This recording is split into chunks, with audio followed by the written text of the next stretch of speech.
자, 오늘 은혜 받으실 말씀의 제목은 바벨탑과 성공신화의 몰락이 주는 교훈, 이런 제목입니다. 다른 말씀을 한 절 보겠는데, 부자 되기에 애쓰지 말고 내 사사로운 지혜를 버릴지어다. 내가 어찌 허무한 것에 주목하겠느냐. 정령의 재물은 스스로 날개를 내어 하늘을 나는 독수리처럼 날아가리라. 부자 되기에 애쓰지 말라 그랬어요. 부자 되지 말라는 거하고는 다릅니다. 성경에는 많은 부자들이 있어요. 하나님께서 그들에게 복을 내려주시면 그들이 부자가 돼요. 그러나 부자가 되려고 애써가지고 되는 것은 잘못하면 저주가 될 수 있다 이거예요. 그래서 부자 되려고 애쓰지 말아라. 부자 되려고 사사로운 지혜, 하나님의 지혜가 아닌 여러 가지 흉계도 내고 꾀도 내고 남을 해치는 전략도 베풀고 해서 부자가 되려고 바둥바둥하는 거 하지 말라는 거예요. 재물 쌓아봐야 험한 것이다. 바닷가에 가서 모래성 쌓고 다 놓고 오는 것처럼 아무 의미가 없다 하는 거예요. 그래서 모아놓은 재물은 스스로 날개를 내어 하늘을 나는 독수리처럼 날아가리라. 자, 이걸 오늘 여러분들이 귀에 담아두시고 설교를 들으시면 좋겠습니다. 7월 25일 날 충격적인 뉴스가 있었어요. 커피왕 강훈의 몰락, 이렇게 제목들을 다 잡아서 뉴스거리로 떠올랐는데, 참 마음 아픈 것은 홀로 살다가 생을 마감했어요. 처음엔 자택에서 이렇게 발견됐다 그랬는데 자택이 아니고 새 들어 사는데 월세가 몇십만 원짜리, 그러니까 흔히들 사는 그런 월세 원룸이었어요. 그리고 주변의 사람들은 거기 누가 사는지도 모르고 혼자 드나들면서 사업을 했는데 아들이 하나 있대요. 21살. 그리고 그 21살짜리 아들하고는 연락이 거의 없는 것 같고, 그 아들이 2살 때 자기 아내와 이혼을 해서 그 이후에 홀로 살고 그런 처지였더라고요. 그래서 어떻든 이분의 몰락에 대해서 충격을 받고 그랬는데, 이분 이야기를 이제 다시 하기로 하고, 우선 바벨탑의 실패가 주는 교훈을 먼저 말씀 나누고 그 다음에 다시 돌아가도록 합니다. 자, 여기 이 어설픈 무지개 그림을 여기 삽입을 했는데, 이 바벨탑이 언제 일어난 사건이냐, 이걸 좀 여러분들이 기억하시라고 한 겁니다. 자, 바벨탑 사건은요, 노아 홍수 직후의 사건이에요. 그래서 하나님께서 인류를 홍수로 심판하시고, 그러고 노아에게, 아담에게 주셨던 축복과 유사한 축복을 주시면서 생육하고 번성하라. 그리고 땅에 충만하라. 이 복을 다시 주셨어요. 자, 어쨌든 바벨탑의 이야기를 우리가 오늘 보는데, 자, 이에 그들이 동방으로 옮기다가 시날 평지를 만나 거기 거류하며, 자, 여기 시작점이 아라랏 산이라고 보면 됩니다. 이 터키고, 터키의 동쪽에 높은 산, 해발 5,000m가 넘어요. 항상 만년설이 덮여있고 한데, 그 아라랏 산에 노아의 방주가 걸렸죠. 그래서 거기서 이제 내려와 가지고 하나님께 제사를 드리고, 그리고 후손들이 생육하고 번성하면서 퍼져나갔는데, 여기가 시날 평지예요. 그래서 지금 이란 그 지역이죠. 그래가지고 여기는 그 두 큰 강을 끼고 여기가 평지죠. 아주 풍요로운 평야입니다. 어쨌든 아라랏산에서 출발한 그 사람들이 여기 산악지대를 거쳐서 목축을 그럭저럭 하면서 자꾸 이동해 갔는데, 보니까 여기에 큰 평야가 있는 걸 발견했어요. 그래서 바로 그 시날 평지에 거류했다 그랬어요. 거기에 정착을 했어요. 이제는 목축만 하는 게 아니라 농사도 짓고 그랬어요. 자, 그러면서 서로 말하되, 자, 벽돌을 만들어 견고히 굽자. 인류 문명의 대변혁이 여기 보여요. 그전에는 집이라는 것이 돌로 짓는 거예요. 그리고 진흙을 그 사이에 넣어서 이렇게 돌집을 짓죠. 안 그러면 없는 사람들은 흙집을 짓습니다. 근데 여기 보니까 벽돌이라는 명칭이 등장해요. 그리고 견고히 굽자. 뭐냐 하면은 점토로 다져서 벽돌 모양을 만들고 열 처리를 하는 거예요. 고온 처리. 그러고 나면 꺼내면 이게 단단한 돌처럼 땡땡거리고 두들기면 깨질지언정 짓물르지 않죠. 그래가지고 벽돌을 대량으로 생산하기 시작했어요. 그래서 벽돌을 규격화해서 만든 벽돌을 쌓으면은 건축물이 아주 높이 올라가는 거예요. 질서정연하게. 그렇게 해서 대변혁을 이뤘어요. 그러니까 성공이죠. 살기 좋은 땅을 발견했고 거기에 정착을 했고 당연히 농사기법이 또 발전했을 테고 그리고 건축 기술이 아주 획기적으로 발달했을 거예요. 자, 그러니까 그 사람들이 이에 벽돌로 돌을 대신하며 역청으로 진흙을 대신하고 또 한 가지 있어요. 역청. 그러니까 중동 지방에 오늘날 석유가 많이 나지 않습니까? 이때는 그 석유가 그냥 펑펑 올라와 가지고 시커먼 물웅덩이 같이 고이는 그런 지역이 여러 곳이 있었다 그래요. 근데 거기에서 주변에 끈끈하게 굳어지는 것이 있었는데 그게 역청이에요. 해가지고 아스팔트 같은 재료인데 그 벽돌 사이에 그거하고 다른 재료를 조합해서 넣으면 시멘트처럼 굳어지는 거예요. 그러니까 이 사람들이 벽돌을 개발했고 그 다음에 아스팔트를 개발해가지고 그걸로 건축을 하니까 건축이 그냥 수월한 거예요. 그래서 그 벽돌로 돌을 대신하며 역청으로 진흙을 대신하고 또 말하되 자 성읍과 탑을 건설하여 그 탑 꼭대기를 하늘에 닿게 하여 우리 이름을 내고 온 지면에 흩어짐을 면하자 하였더니 자 목표를 또 세웠습니다. 성읍과 탑을 건설하자요. 우리가 흔히 이 바벨탑 이야기를 나눌 때 탑만 생각해요. 근데 그 이전에 성읍을 건축하는 거예요. 그래서 큰 도성을 성벽도 쌓고 집을 짓고 하고 그러고 그 가운데 높은 탑을 하나 만들자 이거죠. 어떻든 탑을 쌓기로 했어요. 근데 그 탑 꼭대기를 하늘에 닿게 해서 우리 이름을 내고 온 지면에 흩어짐을 면하자. 목표가 뭐였냐면요. 흩어짐을 면하자는 거예요. 그리고 우리 이름을 온 세계에 떨치자 하는 거예요. 이게 오늘날 기업하는 사람들의 심리와 똑같아요. 그래서 자기 기업을 최고의 기업이 되게 하고 그러고 더 크게 하고 그런 정신이 여기에 그대로 배있더라 하는 거예요. 자, 그런데 성읍과 탑을 건설하자. 여기까지는 실제적인 목표고 좋아요. 문제가 전혀 없어 보여요. 그런데 거기서 더 나아가서 이런 생각까지 한 거예요. 탑 꼭대기를 하늘에 닿게 하자. 이건 이룰 수 없는 허황된 목표입니다. 그런데 항상 잘 나가는 기업들이 결국은 그런 허황된 목표를 세워가지고 그래가지고 붕괴하고 무너지고 몰락하는 그런 경우를 많이 본다는 거예요. 자, 거기다가 또 의도가 자기 이름을 내자는 거죠. 그러니까 좀 잘 되면 자꾸자꾸 교만이 쌓이면서 그 다음에 자기가 높아지고 싶어요. 그래서 내 이름을 온 천하에 떨치자 해가지고 자기 이름으로 회사를 만들고 그러고 일을 해나가고 그러고 요 끝에 내용을 보세요. 하나님께서는 축복으로서 그들에게 생육하고 번성하고 그리고 땅에 충만하라고 그렇게 축복 명령을 주셨는데 그 하나님의 축복을 이 사람들이 마치 저주처럼 받아들인 걸 볼 수 있어요. 왜 우리가 흩어지느냐? 흩어지지 말고 여기에 모여서 우리 세력을 형성하고 살자고 이렇게 하나님의 뜻과 반대되는 생각을 가졌던 거예요. 자, 예레미야 선지자가 이런 말씀을 하고 있어요.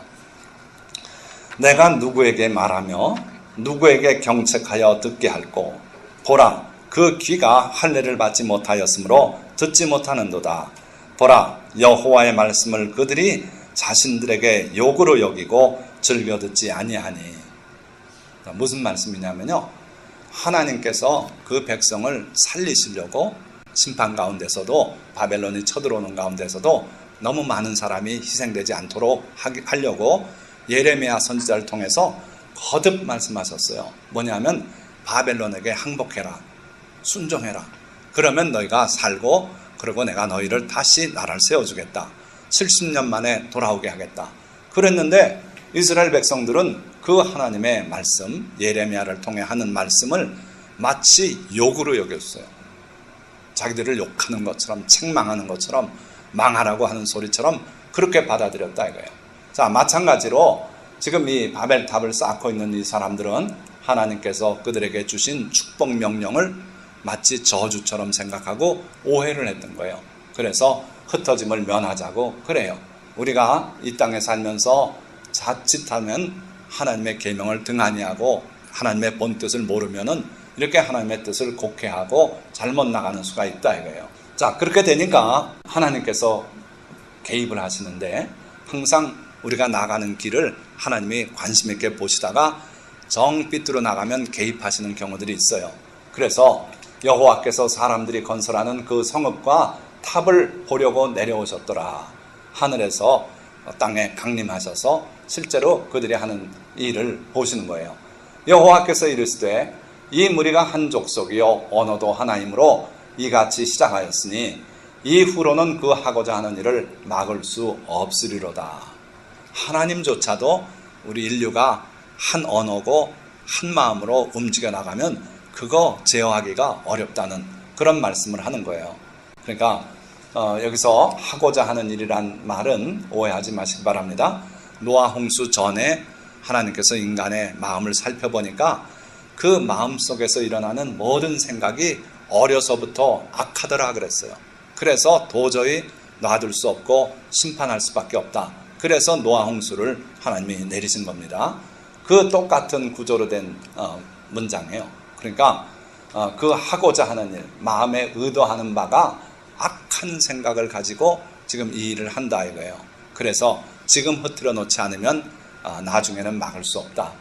이 일은 할 수 있는 그 최적기가 있어요. 하나님은 그걸 아셔요. 그래서 그 하고자 하는 일을 지금 아니면 막을 수 없다 해가지고 결국 하나님께서 막으시는데, 자, 우리가 내려가서 거기서 그들의 언어를 혼잡하게 하여, 간단해요. 사람이 전혀 생각 못한 그런 방법으로 하나님은 일을 하셨어요. 언어를 혼잡하게 해서 그들이 서로 알아듣지 못하게 하자 하시고 여호와께서 거기에서 그들을 온 지면에 흩으셨으므로 그들이 그 도시를 건설하기를 그쳤더라. 그래가지고 결국 바벨탑을 쌓던 거를 중단하고는 말이 통하는 사람들끼리 뿔뿔이 이렇게 자기 갈 길로 가서 지금 온 지구상에 인류가 퍼졌다고 그렇게 보는 거예요. 자, 여기서 우리가 바벨탑의 실패의 교훈을 한번 정리해 보려고 합니다. 첫째는 그들이 작은 성공을 거뒀던 걸 볼 수 있어요. 작은 성공이라고 말할 수 없을지도 모르죠. 어쩌면 큰 성공일 수도 있어요. 그들이 옮겨가다가 신할 평지를 만났다는 거예요. 그러니까 거기서 모든 삶이 윤택해지고, 그리고 이제 더 이상 자꾸 옮겨 다니지 않아도 되고 정착할 수 있게 되고 이렇게 됐던 거죠. 그렇게 하고 벽돌과 역청이 건축에 이용되기 시작하면서 이 기술이 그들에겐 또 큰 진보가 됐던 거예요. 큰 성공이죠. 자, 그렇게 되니까 이 사람들이 자신감을 얻었어요. 기업도 똑같습니다. 이따 보겠지만 성공하고 나면 자신감이 생겨요. 그래서 이 사람들도 여기에서 얻은 자신감으로 성읍과 탑을 건설하자 그랬어요. 자, 여기까지도 좋습니다. 해도 되는 일이에요. 그런데 분수를 넘는 야망을 그 다음에 품어요. 그래서 그 끝을 하늘에 닿게 하자. 그러고 흩어짐을 면하자. 하나님께서 복스러운 명령으로 온 땅에 다 퍼져라. 가봐라. 저 아시아 끝까지도 가보고 저 아프리카 남쪽까지도 가보고 희망봉까지 가보고, 그러고 할 수 있다면 아메리카 대륙도 채우고 다 차지해라. 이렇게 명령을 주신 건데 그걸 욕으로 알고 저주로 알고 굴레로 알고 흩어짐을 면하자고 이렇게 했던 거예요. 자, 그러자 하나님께서 결국은 그들이 하는 일을 차단하신 거예요. 예상 못한 변수가 그들에게 닥쳐왔어요. 뭐냐 하면은 자기들의 세상인 줄 알았더니 하나님이 계셨어요. 그래서 여호와께서, 5번이 여호와께서라는 말이 나옵니다. 그래서 하나님께서 개입하셨어요. 그래가지고 서로 알아듣지 못하게 하니까 결국은 쌓던 바벨탑을 내려놓고 다 흩어지고 말았죠. 자, 이게 이제 바벨탑이 주는 교훈인데, 어쩌면 이 원리가 수천 년 전에 기록된 이 하나님의 말씀의 원리가 오늘 우리 현실 세계에 그대로 적용되더라 하는 거예요. 그러니까 아까 봤던 그 강훈의 몰락도 결국 보니까 그 바벨탑의 실패 원리가 그대로 여기에 비쳐요. 참 마음 아픈 거죠. 얼마나 멋있는 젊은이 아닙니까? 이 강훈은 도대체 누구였는가? 시작이 25년 전으로 돌아가요. 그래서 1992년에 젊은이로서 신세계에 입사를 했어요. 공부도 잘했겠죠. 대기업에 입사했으니까. 들어가서 한 일은 백화점 매장 정리였어요. 별거 아닌 일이죠. 그러다가 신세계에서 미국의 스타벅스를 국내에 들여오기로 하고, 그렇게 하고 이걸 배우라 그래가지고 미국으로 파견했어요. 가가지고 보니까 야, 이거 하면 되겠구나. 이 커피점이 사람들이 모여서 회합도 하고 대화도 나누고 삶의 일부가 돼 있구나. 이걸 본 거예요. 그래서 우리 대한민국에도 이런 걸 도입하면 되겠다 해가지고 이제 한참 도입을 추진하고 했는데 일이 늦어졌어요. 그때 경제적인 어려움이 닥쳐오고 하면서 늦어지고, 그러니까 이 강훈이 보고 왔던 그 좋은 아이디어가 지체되고 있는 걸 보니까 사표를 던지고 뛰쳐나갔어요. 그때 단돈 1,500만 원 가지고 서울의 강남에 할리스 커피라고 하는 커피 전문 매장을 1호점을 차렸어요. 자, 그게 우리나라의 결국 토종 커피 브랜드의 1호가 됐죠. 어쨌든 할리스 커피를 창업해서 잘 됐어요. 그런데 그 주가가 오르고 막 이렇게 되니까 자기 지분을 그냥 팔아버리고 손 털고 나왔어요. 나와가지고 뭘 했냐면은 커피 베네에 들어갔어요. 커피 베네가 그 당시에 카페 베네 2점포뿐이 없었답니다. 그런데 거기에서 불러서 당신이 CEO가 돼주십시오. 그래서 기꺼이 들어가서 카페 베네를 국내 최대 커피 체인점으로 성장시켰어요. 멋있지 않습니까? 여러분들 이 정도만 돼도 인생 대성공 아닙니까? 그런데 이 사람이 또 그걸 접고 자기 지분을 또 팔아치우고 그러고 나와가지고 2011년에 망고식스를 창업했어요. 커피 전문점은 이제는 포화다. 내가 읽어놓은 거 이 이상으로 더 많은 점포가 생기기 어렵다. 이렇게 생각하고 새로운 걸 찾았어요. 외국으로 나가서 돌아보면서 아이디어를 얻으려고 했더니 망고 주스가 기가 막히더라는 거예요. 그래가지고 망고 주스를 디저트로 하고 커피도 팔고 하는 망고식스를 창업했어요. 2011년이에요. 6년 전이죠. 그런데 그 망고식스가 잘 나가는 듯 하더니 갑자기 정체가 되고 불황을 겪기 시작했어요. 그래가지고 작년에만 해도 60개 가맹점이 폐업을 했어요. 그리고 우리 보증금 돌려주시오 이렇게 됐고, 그래가지고 올해 7월 14일 날 결국은 그걸 감당 못하고 회생 신청을 했어요. 그런데 장훈 CEO는 늘 이런 주장을 해요. 내 장점은 무모한 자신감이다. 그러니까 무모하게 자기는 사업을 벌린다 이거예요. 이게 내 장점이다. 그렇게 자랑스럽게 여겼고 책에서도 그러고 강연할 때도 그렇고 그래요. 그러면서 자기 체인점에 들어오는 프랜차이즈의 회원이 되는 사람들은 반드시 잘 될 거라는 생각으로 도전해야 된다. 이게 뭔지 아십니까? 긍정적 사고방식이에요. 이게 20세기에 들어와서 꼽힌 개념입니다. 그래서 뭐든지 잘 될 거라는 거예요. 우리 주변에 그런 사상이 팽배합니다. 잘 될 거야. 염려하지 마. 잘 되긴 뭘 잘 돼요. 그러다 사업 망해서 아주 꼬라먹는 사람도 많고, 그런데 현실을 현실적으로 보고 거기에 올바른 대처를 하게 해야 되는데 그냥 무작정 긍정적 사고방식이에요. 막 잘했다고 칭찬하라는 것이고 한동안 그렇게 나갔어요. 그런데 그런다고 잘 되는 게 아니다 이거예요. 그러니까 이 사탄의 심리학, 그러니까 말도 안 되는 그런 이 사상을 이분도 가졌고 거기에 속아서 망하는 사람이 참 많아요. 그래가지고 잘된 사람도 있죠. 그러나 그런 어리석은 생각으로 나가서 꼬꾸라진 사람은 훨씬 많은 사람이 있을 거다 하는 거예요. 자, 그분의 장훈의 그 생각이 이 책들에도 잘 나타나 있어요. 망고식스를 시작해놓고 낸 책인데 나는 어떻게 1등 프랜차이즈를 만드는가. 뭐라고요? 누가 만든다고요? 우리 성도들은 어떻게 살아가야 됩니까? 큰 거부가 되더라도 하나님께서 나에게 이러한 일을 맡겨주셔서 내가 이렇게 됐다. 하나님께 모든 영광. 이러는 게 우리의 도리예요. 그런데 하나님이 없는 사람은 나뿐이 없어요. 내가 어떻게 1등 프랜차이즈를 만드는가. 2번의 성공이에요. 그런데 그거 가지고 자기는 성공의 마이다스, 자기가 손만 대면 다 황금으로 변하는 그러한 신화의 인물처럼 착각하고 있는 거예요. 그리고 가맹점 원에서 오는 사람한테도 긍정적 사기 방식을 가지라 그러고 그렇게만 가르치는 거예요. 이게 오늘 20세기 내지는 21세기의 사조 생각의 바탕이다 이거예요. 그러나 그거는 사탄의 심리학에 불과하다 하는 걸 여러분들이 아시기 바랍니다. 자, 그래서 결국 그 망고6가 제대로 나가는 듯 하더니 2014년이 피크고 그 다음에 매출이 팍팍 떨어져요. 전혀 생각 못한 일이 벌어졌어요. 그게 뭐냐면은 이 분야가 이전엔 블루오션이었어요.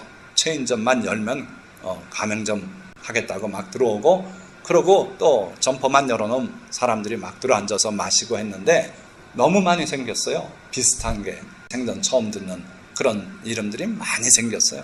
그래가지고 그전에는 블루오션, 희망이 넘치는 그런 바다였는데 레드오션이 돼버렸대요. 그래서 서로 경쟁이 너무 많아지고 게다가 사람들이 한두 번 먹어보더니 망고 너무 달고 아무래도 커피가 나.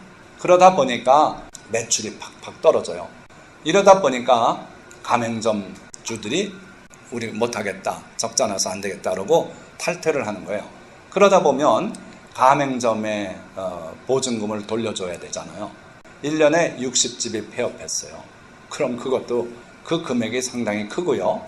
그 다음에 협력업체들 재료 망고도 납품하고 뭐 할 거 아닙니까? 거기에 줄 재료비가 지급이 안 되고 있어요. 그리고 또 임직원들 월급을 못 줬대요. 그래서 아예 나가버린 사람도 많고 이러다 보니까 결국 당장 계산으로도 70억 원의 체납 당장 줘야 되는데 못 주고 있는 돈이 생긴 거예요. 그래서 이분이 도저히 해결할 방법이 없으니까 결국은 회생 절차를 신청을 하고 7월 14일 날 그런가 했고 그러고 아무리 생각해봐도 안 되겠는 거예요. 그래서 그런지 장한 생을 마감하고 말았어요. 그래 스스로 생을 마감했는데 참 아까 말씀드린 것처럼 마음 아프죠. 대한민국 국민이 다 아는 그 유명한 체인점들을 2번이나 일으켰고 그리고 우리의 입맛까지 바꿔놓은 그 인물이 쓸쓸하게 아무도 없는 그러한 원룸에서 그렇게 해서 생을 마감했다 하는 거 참 마음 아픈 일이에요. 자, 그분뿐 아니라 요 근래 많은 분들이 막 나가 떨어지더라고요. 많은 그 신화들이 우리가 관심 없는 사이에 무너지고 자빠지고 많아요. 이분은 누군지 아십니까? 웅진의 윤석금 회장인데 자, 이분에 대해서만 잠깐 살펴보려고 해요. 자, 이분은 대단한 분이에요. 셀러리맨으로 출발했어요. 대한민국 31위 재벌 기업을 일으켰어요. 웅진그룹이 자산 규모로 31위예요. 이 당시에.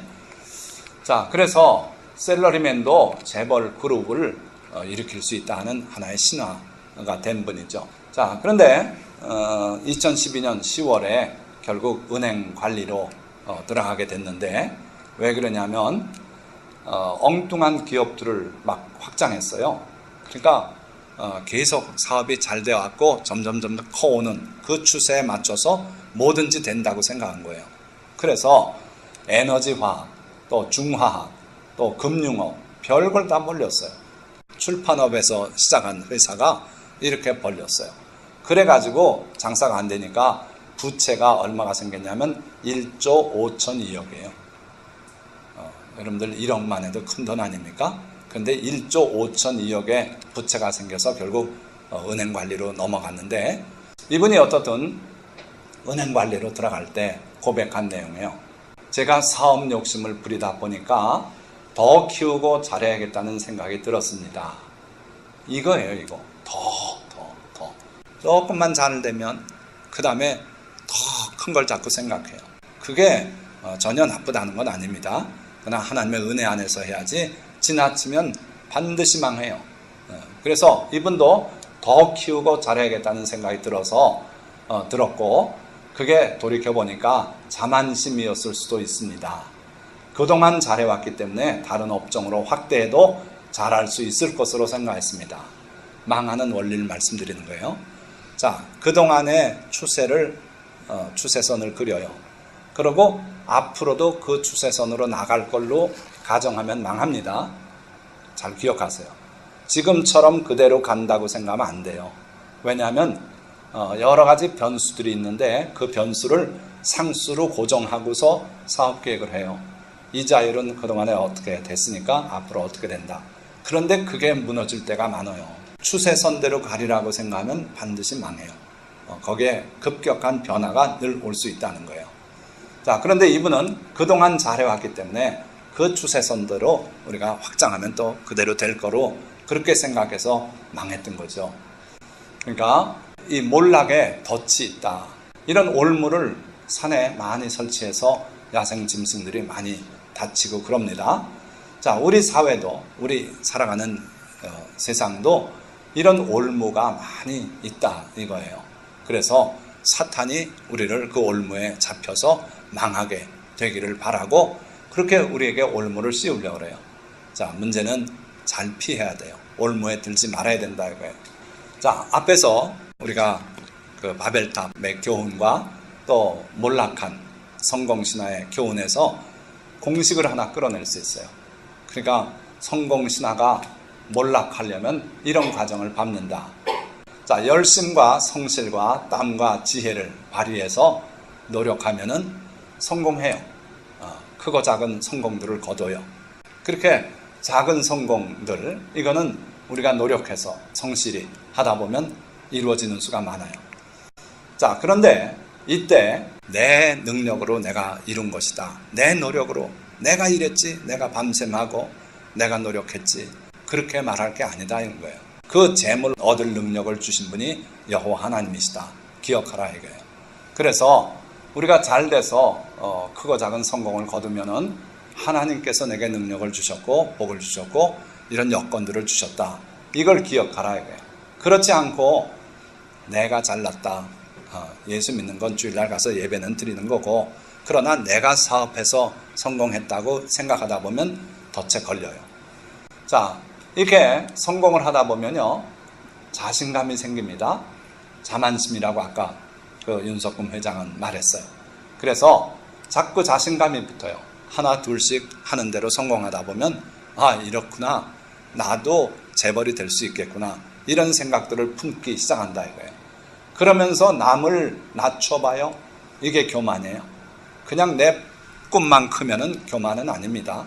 그런데 남을 낮춰봐요. 저것들은 보잘것없는 것들, 나만 지혜가 없고 이렇게 생각하면서 살아가요.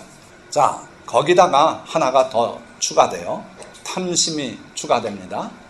자, 이 탐심은 많은 경우에 사탄이 우리에게 줘요. 사탄은 더 크게 해라, 더 높이 해라, 이거보다 더 벌려라, 최고가 되라, 네 이름을 내라, 이렇게 자꾸 부추겨요. 그게 탐심이에요.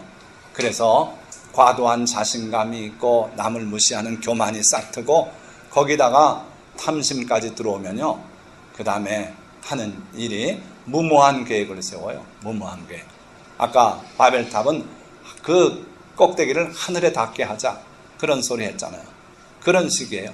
간혹 그렇게도 됩니다. 그러나 많은 경우에 이것은 무모한 계획이고, 그리고 무리하게 추진하다 보면 돈을 더 끌어들이고 뭐 이렇게 하다 보면 나중에 그것 때문에 무너진다 이거예요. 자, 거기에는 반드시 예기치 못한 상황 변화가 와요. 아까 하나님께서 개입하시지 않습니까? 여호와께서 보러 내려오셨고 여호와께서 판단 내리시고 그들의 언어를 혼잡하게, 각기 다른 언어를 쓰게, 그렇게 해서 흩어지게 하시잖아요. 그러니까 이렇게 무모한 계획을 세우고 무리한 추진을 할 때 하나님께서 그대로 두면 그 영혼이 사탄의 밥이 되고 지옥으로 갈 수밖에 없으니까 그나마 도와주시는 거예요. 그 계획이 수포로 돌아가게. 그래서 다시 한번 겸손하게 잿더미에 앉아서 회개하도록 그렇게 예기치 못한 상황 변화를 가져오시고 거기에 못 견뎌서 몰락해요. 이게 많은 사람들이 여기에 빠지는, 이 공식 그대로 돌아갑니다. 그런데도 또 돌아가서 이 공식대로 가다 망하고 망하고 망해요. 그러니까 여러분들은 절대로 이 몰락의 공식 기억하시고 조심하시기 바라요. 성공할 때가 위험할 때다. 성공할 때 하나님께 영광을 돌리고 감사를 할 줄 알면은 여러분들 앞에 더 좋은 일이 있을 거예요. 그런데 내가 했다 생각하면 자신감, 자만심 생기고요. 남을 무시하는 교만이 생기고 거기에 탐심이 끼면은 무모한 계획을 세우게 되고 거기에서 예기치 못한 상황 변화가 오면 그냥 망하는 거예요.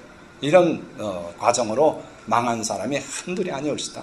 스스로 자살하고 지옥가 앉아있는 사람들 불러내면 수락하게 나올 거예요. 내가 저 공식을 몰랐습니다. 그 공식대로 나도 걸렸습니다. 이럴 사람들이 많다 이거예요. 자, 하나님의 말씀은 이렇게 말씀해요. 교만은 패망의 선봉이다. 자만심에서 한 발 더 나가서 남을 무시하는 상태가 되는 사람, 그 사람은 반드시 패망한다. 거만한 마음만 생겨도 그것 때문에 넘어지게 된다. 그러니까 어떻게 해야 된다고요? 교만하고 거만하지 말고 겸손한 자와 함께하여 마음을 낮춰라 이거예요. 누가 겸손한 자입니까? 예수 그리스도께서 겸손한 분이에요. 나는 마음이 온유하고 겸손하니 내 멍에를 메고 내게 배워라. 그렇게 초청하지 않습니까? 또 성도들이 겸손한 자예요. 바로 여러분들이 겸손한 자입니다. 여러분들은 복을 받으면 하나님께 영광 돌릴 줄 알아요. 그러면 겸손해요. 거기에 하나님이 더 부어주셔서 아브라함과 같이, 이삭과 같이, 야곱과 같이 복된 사람들이 되게 하신다 이거예요.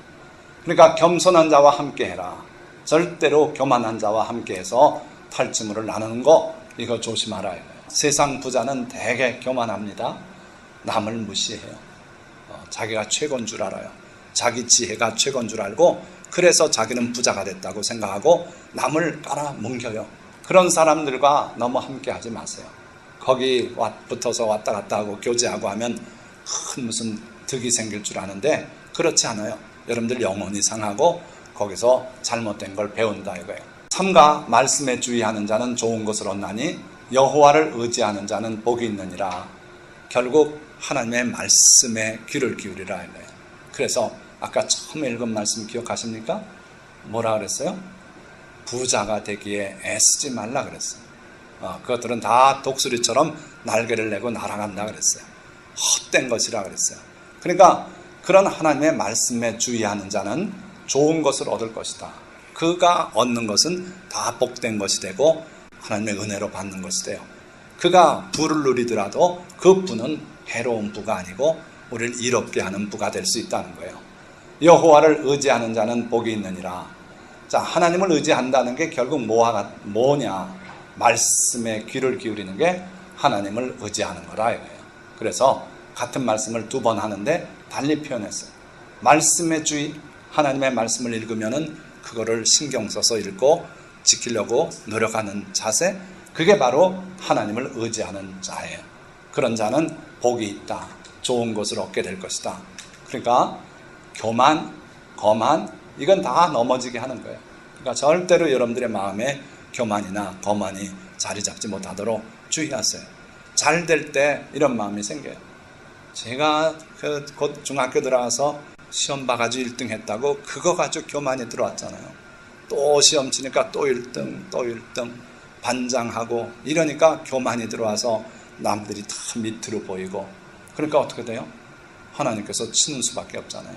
그게 폐결에 걸려서 피토하고 아무것도 아닌 처지로 떨어지고 나니까 회개했어요. 그래서 오늘 제가 있는 거예요. 그렇지 않고 그대로 하나님이 두셨으면 제가 교만 속에 어떤 사람이 됐을지 몰라요. 자, 우리 예수님이 나는 마음이 온유하고 겸손하니 나의 멍에를 메고 내게 배우라. 그리하면 너희 마음이 쉼을 얻으리니. 겸손의 대가가 뭔가 큰 재물을 주시겠다? 아니고 너희 마음이 쉼을 얻을 것이다. 이렇게 말씀하셨어요. 자, 이 말씀대로 다윗이 이렇게 고백해요. 여호와여, 내 마음이 교만하지 아니하고 내 눈이 오만하지 아니하오며 내가 큰 일과 감당하지 못할 놀라운 일을 하려고 힘쓰지 아니하나이다. 사탄은 자꾸 부추겨서 뭘 하라 그래요? 더 크게, 더 많은 일, 내 이름을 높이고 자꾸 이러라고 유혹을 합니다. 내게 절하면 내가 다 주마. 그런 유혹을 해요. 그러나 하나님의 사람은 이렇게 말해요. 내가 큰 일과 감당하지 못할 놀라운 일을 하려고 힘쓰지 아니하나이다. 제가 우리 성도들 몇 명 아닌 이 교회에서 기쁨으로 설교하잖아요. 왜요? 제가 이 원리를 터득해서 그래요. 성도가 뭐 1000명 모이는 데 가서 목사하면 폼나고 좋겠죠. 그러나 그게 내 인생의 실제 복은 아니에요. 저희 외할머니도 그랬어요. 강원도 저기 횡성 공군면 아주 시골 그 구석장에서 몇 사람 상대로 그들에게 신의 은사도 베풀고 하고 그러다 세상 떠나가셨어요. 그러니까 세상에서 작은 일, 보잘것없는 일이라도 주님이 기뻐하시는 일이면 충성하면은 하나님이 기뻐하시고 큰일 엄청난 규모의 일을 해야만 기뻐하시는 게 아니라는 거예요. 그래서 다윗은 큰 일과 감당하지 못할 놀라운 일을 하려고 힘쓰지 아니하나이다. 이게 세상의 철학과 반대 아닙니까? 세상은 자꾸 큰 일 하라 그래. 네 이름을 내라 그래. 그러나 주님은 그렇게 안 하는 겁니다. 실로 내가 내 영혼으로 고요하고 평온하게 하기를 젖된 아이가 그의 어머니 품에 있음갑게 하였나니 내 영혼이 젖된 아이와 같도다. 자, 우리말로 젖된 아이라 그래서 이거 오해를 불러일으켜요. 무슨 얘기냐면 젖됐다는 거는 커서 어떤 애는 초등학교 들어갈 때까지 엄마 젖 빨고 그러는데 어쨌든 그때쯤 젖을 이제 그만 먹게 한 거, 그걸 젖됐다 그러죠. 근데 여기 본문은 그런 젖되는 게 아니라 갓난 애기가 엄마 젖을 실컷 먹고 이제 젖꼭지를 물려도 안 물고 이렇게 하고 자는 거예요. 그 모습을 말하는 거예요. 그러니까 내 영혼으로 고요하고 평온하게 했습니다. 마치 젖먹이가 어머니 젖을 실컷 먹고 어머니 품속에서 잠든 것 같이 내 영혼이 그렇습니다. 이렇게 고백해요. 자, 여기 어디 야망이 들어갈 자리가 있습니까? 여기 어디에 탐욕이 들어설 자리가 있습니까? 다윗은 이런 마음으로 하나님을 섬겼다 이거예요. 내가 왕이니 이 팔레스타인을 정복하고 가나안에서 최대 나라를 세우고 그런 꿈도 안 꿨어요. 하나님께서 그렇게 되게 해주신 것뿐이에요. 그러니까 성도들의 자세는 이 자세가 돼야 돼요. 그렇다고 마음을 작게 먹으라는 거 아니에요. 하나님께서 하시고자 하면 얼마든지 여러분들은 크게 쓰실 수 있고 그래요. 그러나 오직 하나님의 뜻에 맡기고 감사함으로 성실하게 살면 돼요. 조그만 가게 하나 호떡집을 하고 해도 찬송 부르며 콧노래 부르며 기쁨으로 하면은 하나님이 기뻐하시는 거예요. 겨우 사람이 태어나서 호떡 가게 하다 세상 뜨냐? 그래도 좋다는 거예요. 이 하나님의 말씀은 그거예요. 그래서 여러분들이 너무 지나친 부자가 되려고 애쓰지 말라는 겁니다. 이게 하나님의 말씀이에요. 사탄의 유혹과는 정반대예요. 자, 사탄은 이렇게 말해요. 마귀가 예수를 이끌고 올라가서 순식간에 천하만국을 보이며 이르되 이 모든 권위와 그 영광을 내가 네게 주리라. 내게 절하면 다 내 것이 되리라. 다 주겠대요. 사탄은 그러면서 자꾸 부추기는 거예요. 그러나 하나님의 말씀은 그게 아니지 않습니까? 겸손하고 다 내려놓고 작은 일에 충성하고 그러면 나중에 하나님의 큰 일을 맡기시겠다 이거예요. 그래서 여러분들은 작은 일에 충성할 수 있는 여러분들 되시기 바랍니다. 이 말씀 사랑교회가 그러고 보면 참 복된 장소예요. 여기서 여러분들이 작은 일에 충성할 기회가 많잖아요. 예배 사회도 볼 수 있고요. 반주도 할 수 있고 네가 여기서 이거 하고 있어도 되겠냐. 그건 사탄의 음성이에요. 그래서 여러분들 기억하시기 바랍니다. 자, 예수님께서 이렇게 말씀했어요. 그들에게 이르시되 삼가 모든 탐심을 물리치라. 사람의 생명이 그 소유에 넉넉한 데 있지 아니하니라. 모든 탐심을 물리쳐라. 명예에 대한 욕심도 버리고 재물에 대한 욕심도 버리고 탐심 부려가지고 재산 많이 모아봐야 그거 아무 쓸짝이 없단다. 하나님이 주시면 그 재물로 영혼 구원하는 데 쓰거라. 이게 주님의 가르침이에요. 그래서 모든 탐심을 물리치시고 그렇게 살아가시기를 축원드립니다. 자, 돈을 사랑함이 일만하게 뿌리가 되나니 이것을 탐내는 자들은 미혹을 받아 믿음에서 떠나 많은 근심으로서 자기를 찔렀도다. 돈을 사랑하는 것이 일만하게 뿌리가 된대요. 모든 악이 돈 사랑하는 데서 나온다는 거예요. 그래서 돈 사랑하지 마라. 돈 사랑하는 사람은 믿음에서 떠난다. 결국은 믿음에서 떠나게 된다. 돈 사랑하는 사람 잘못하면 믿음에서까지 떠나간다. 그러다 보면 많은 근심으로서 자기를 찔렀도다. 그런즉 너희는 먼저 그의 나라와 그의 의를 구하라. 그리하면 이 모든 것을 너희에게 더하시리라.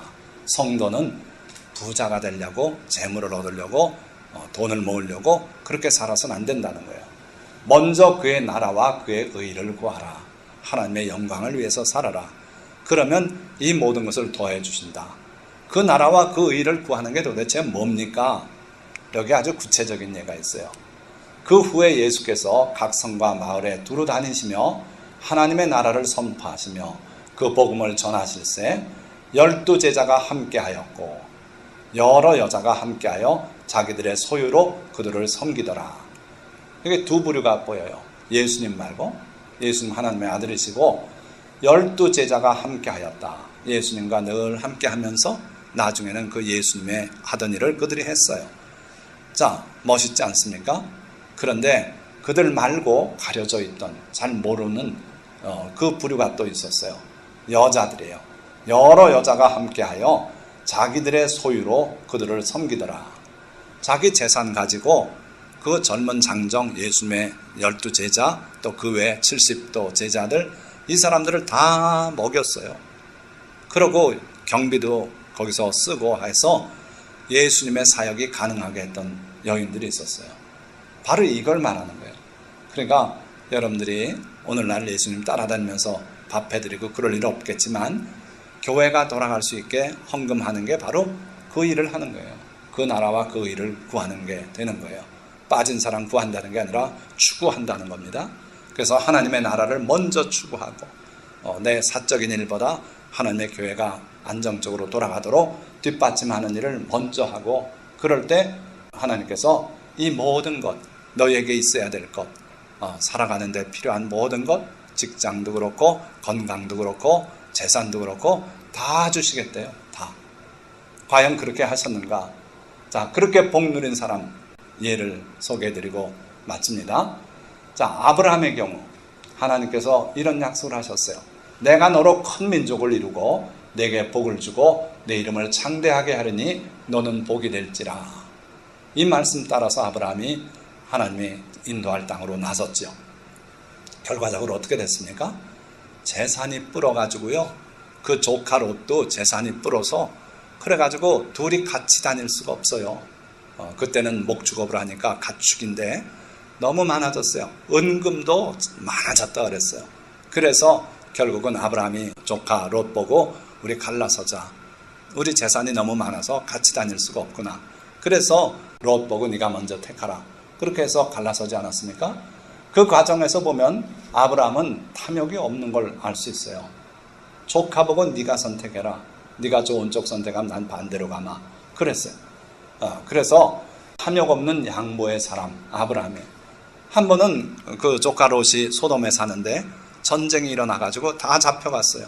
그래서 아브라함이 놀래가지고 자기 사병을 일으켜서 가가지고 결국 구출해줘요.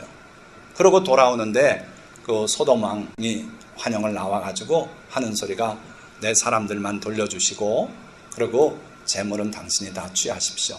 그때 아브라함이 내가 당신에게서 신들매 하나도 받지 않겠다. 나중에 내가 나로 하여금 부자가 되게 했다 하는 말 듣기 싫어서 난 다 돌려준다. 그리고 다 돌려줬어요. 그러니까 아브라함은 탐욕이 없는 사람이에요. 하나님이 주시는 복은 내가 받을지언정 너한테서 내가 재물 받아서 부자 됐다는 소리 듣기 싫다. 그리고 다 돌려준 사람이에요. 그 아브라함이 거부가 됐어요. 그러니까 탐욕으로 부자 되는 거 아니올시다. 하나님의 사람은 양보하면서 다 내주고도 부자 되는 거예요. 자, 그 아들 이삭은 어땠습니까? 이삭도요, 순종과 양보의 사람이었어요. 아버지가 그 아들을 끌고 가서 묶어서 장작더미에 올려놓고 칼을 들어서 죽이려고 할 때 그냥 순종했던 사람이 이삭이에요.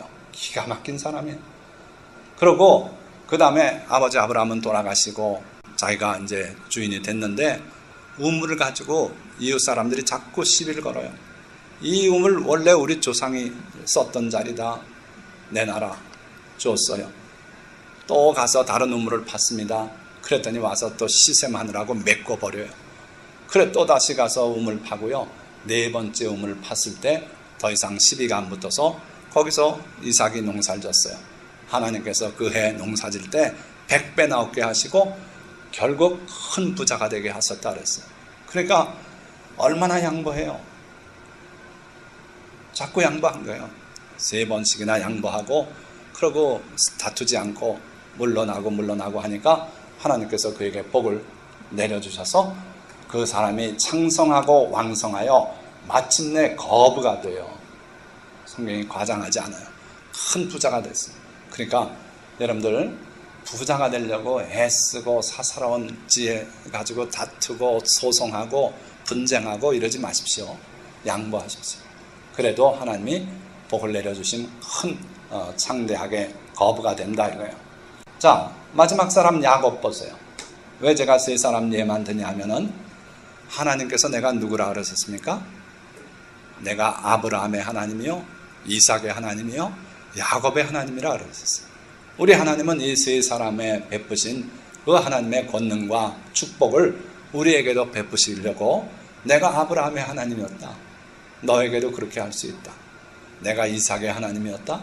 내가 너에게 그런 복을 주마. 내가 야곱의 하나님이었다. 그 복을 너에게 줄 수 있다고 말씀하시려는 거예요. 자, 야곱에게는 어떤 복을 줬습니까? 우리가 야곱에 대해서는 흔히 좋지 않은 인상을 가지고 있어요. 형한테 팥죽 한 그릇으로 장자 명분을 사고, 그러고 어머니 시킨다고 거짓말하고 털 붙이고 아버지한테 가서 자기 형 에서처럼 축복 대신 받고, 그런 사기꾼이 어디 있습니까? 그래서 흔히 야곱을 사기꾼이라 그러는데 그 배경을 이해하실 줄 알아야 돼요. 이 야곱은요, 장자의 명분이 소중한 걸 알았어요. 반면에 에서는 그걸 등한히 여겼어요. 이 사람은 장자의 명분이 뭐냐면 하나님의 복이 장자를 따라 내려간다고 그렇게 알았어요. 그래서 나는 하나님의 복이 필요하다. 인간의 복보다 하나님이 주시는 복이 필요하다. 그래서 장자의 명분을 살려고 그랬던 거예요.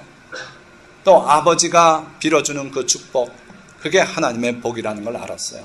그래서 수그리고 가서 자기가 에서라고 거짓말까지 하면서 복을 받았어요. 나중에 그것 때문에 원한이 일어나가지고 죽이려고 그러니까 도망가서 외삼촌 라반 집에 가서 살다가 거기서도 10번이나 외삼촌 라반이 임금을 안 주고 속이고 바꾸고 자꾸 이래가지고 그가 억울한데도 불구하고 참았어요. 그걸 다 기억해서 10번이라는 얘기를 자기 아내에게 말합니다. 당신 아버지가 내 임금을 10번이나 속였다. 그래도 그는 참았어요. 하나님의 복을 기다리고 있었던 거예요. 나중에 돌아올 때 야복강에서 천사와 만나요. 그 밤에 그 천사를 붙들고 자기를 복 내려달라고 간청을 해요. 지금 가서 형을 만나면 잘못하면 죽을 수도 있는 상황인데 나를 살려주시고 복 내려주십시오. 그랬더니 천사가 축복을 안 하고 자꾸 노라고만 하고, 그러니까 붙들고 안 놔주고 밤새도록 씨름하다 해가 떠오를 때 그때서 천사가 안 되겠으니까 쳐서 이 넓적다리 있는 뼈가 골절이 되고, 그래도 안 놔줘요. 그러니까 천사가 네 이름이 뭐냐? 야곱입니다. 야, 그 이름이 그래가지고 쓰겠냐? 이스라엘이라고 하라. 이스라엘이라고 해라. 하나님과 겨뤄서 이긴 자라는 뜻이에요. 그래서 결국은 그가 하나님의 복을 받고, 그러고서 아침에 떠오르는 태양을 바라보면서 강을 건너서 형을 만났어요. 야곱이야말로 하나님의 복이 아니면 난 살 수 없다, 이렇게 믿었던 사람이에요. 그에게 하나님께서 한량없는 복을 내려주셨어요. 그래서 하나님은 이스라엘의 하나님이라고 불리길 꺼리지 않으세요. 이스라엘이 야곱을 부르는 또 다른 이름입니다. 그러니까 그렇게 하나님의 복을 받았던 그 야곱을 하나님이 복 주셨어요. 그래서요, 이들이 그렇게 복 받지 않았습니까? 그러니까 말씀을 정리해요. 여러분들이 부자 되려고 애써서 부자 되지 않아요. 잘못하면 그것이 올무의 공식에 걸려서 여러분들이 파멸 속으로 떨어질 수 있어요. 그러니까 모든 욕심을 내려놓고 양보하고, 그리고 주님만 바라보고 살아가십시오. 그러면 하나님께서 준비하신 모든 복을 여러분들에게 내려주실 줄 믿습니다. 자, 말씀을 맺습니다. 사탄은 세상의 많은 성공 신화들로 우리를 유혹하지만 실패한 바벨탑과 몰락한 성공 신화에 대해서는 말하지 않아요. 자, 실패한 바벨탑과 성공 신화의 몰락에는 동일한 공식이 숨어 있어요. 바벨탑도 그렇고 많은 우리 주변에 몰락한 사람들도 보니까 똑같은 공식 속에 돌아가고 있더라 이거예요. 첫째는 성실과 노력, 지혜와 재능으로 얻은 연속된 성공들은 마음의 자신감 또는 자만감을 심어줘요. 반드시 그래요. 잘 되니까 자만해요. 자기가 잘난 줄 알아요. 그리고 그 성공을 가능케 하신 하나님을 잊고 성공에 도취되면 교만한 마음이 싹트고 자라나게 돼요. 하나님께 감사하면 그 성공이 복이 돼요. 그런데 감사할 줄 모르고 자기가 잘났다고 생각하기 시작하면 결국 그게 교만이 돼서 남을 무시하는 그런 인격자가 돼요. 자, 거기에 탐욕이 또는 탐심이 더해지면 미치지 못할 큰 일을 추구하고 자기 이름을 높이려고 하기 시작해요. 그래서 성공이 무서워요. 성공 후에 교만하고 탐심이 들어오게 되면은 미치지 못할 큰 일, 결코 이룰 수 없는 일을 이루겠다고 덤벼들어요. 그때는 더 많은 자금이 필요하고 동원하다 보니까 한 번 넘어지면 그동안에 이룬 거 다 날아가요. 순식간에 다 날아가요. 자기뿐 아니라 자기 집안까지 다 몰아서 큰 태풍처럼 쓸고 가는 게 이런 종말이에요. 그때 블루오션이 레드오션으로 변하고 큰 파도가 몰려오면 성공신화는 막을 내리고 몰락하게 되는 거예요. 간단해요. 이 네 단계로 거쳐서 몰락으로 들어가요. 이러한 몰락의 덫에 걸리지 않으려면 첫째, 범사의 주님을 인정하고 감사해야 돼요. 그 뭘 의미합니까? 하나님을 인정하는데 그게 바로 11조 생활이에요. 여러분들에게 주신 그 모든 재물에 대해서, 수확물에 대해서 10분의 1을 딱 떼서 이거 하나님 것입니다. 하나님이 내 삶을 복 내리셨습니다. 인정하는 거예요. 그래서 주님을 인정하고 11조 생활하고 그리고 감사해요. 실제로 감사할 줄 알아야 돼요. 기도로 감사하고 입술로 감사할 줄 알아야 돼요. 그리고 교만을 물리치고 겸손을 잃지 말아야 돼요. 교만이라는 것은 남을 나보다 못하게 생각하는 게 교만이에요. 겉으로는 안 나타날 수도 있어요. 그런데 제 마음에 교만이 가득했던 것처럼 겉으로는 웃고 좋은 인상인데 마음속에 교만이 있을 수 있어요. 교만을 내버리십시오. 그리고 겸손을 잃지 말아야 돼요. 실제로 자기가 남들보다 못한 사람이다 하는 생각을 갖고 하나님께 무릎 꿇을 줄 알고 이웃에게 무릎 꿇을 줄 아는 사람이 겸손한 사람이에요. 탐욕을 물리치고 헛된 일에 마음을 뺏기지 마십시오. 마귀는 자꾸 탐욕을 불러일으켜요. 지금까지 받은 은혜만 해도 큰데 더 차지해야 된다 그래요. 너는 더 차지할 자격이 있다 그러고 더 차지하라 그래요. 그럴 때 그 탐욕을 물리쳐야 돼요. 헛된 일에 마음을 빼앗기지 마시기 바랍니다. 영원한 것, 그걸 추구하라 이거예요. 그게 뭐냐면 주님의 나라와 그의 의를 먼저 추구하라는 거예요. 그러면 하나님께서 이 모든 것을 여러분들에게 더해 주시고 그리고 여러분들을 머리 되게 하시고 위에만 있게 하시고 아래 내려가지 않게 그렇게 하실 줄 믿습니다. 이러한 성도님들이 다 되시기를 주님의 이름으로 축원드립니다. 기도하겠습니다.